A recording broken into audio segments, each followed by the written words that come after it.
பாஜக பத்தி விஜய் அவங்க எதுவுமே விமர்சனம் வைக்கல, எதுவும் கடுமையா பேச மாட்டேங்கிறாரு, அதனால அவர் மேல சந்தேகப்பட வேண்டியதா இருக்குன்னு துரை வைகோ ஒரு பேட்டி.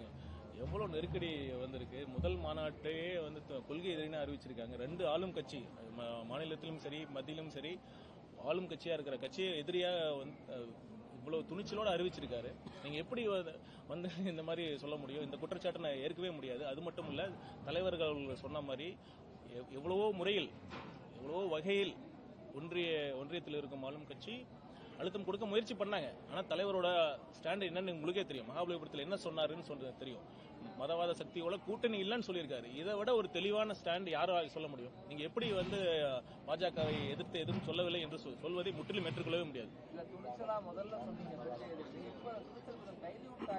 அதை தான் சொன்னேன் நான். இப்ப அப்பெல்லாம் அழுத்தமே இதை கொடுக்க ஆரம்பிக்கல, இப்பதான் அழுத்தம் கொடுக்க ஆரம்பிச்சிருக்காங்க. சிபிஐ என்கொயரியும் சரி, படம் பிரச்சனை என்ன நடந்ததுன்னு உங்களுக்கே தெரியும். இவ்வளவு அழுத்தங்களுக்கு பிறகும் என்ன கூட்டணி குறித்து மதவாத சக்திகளோட கூட்டணி இல்லை என்று தெளிவாக சொல்லியிருக்கிறார்.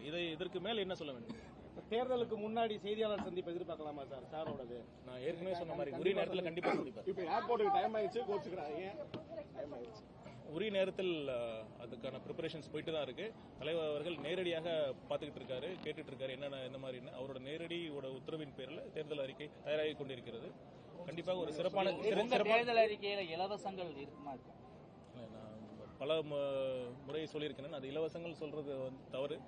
ஒரு மக்களால் தேர்ந்தெடுக்கப்பட்ட அரசின் கடமை என்னன்னா, விளிம்பு நிலை மக்கள், அனைத்து தரப்பட்ட மக்களுக்கும் தேவையானது செய்வதுதான் கடமை.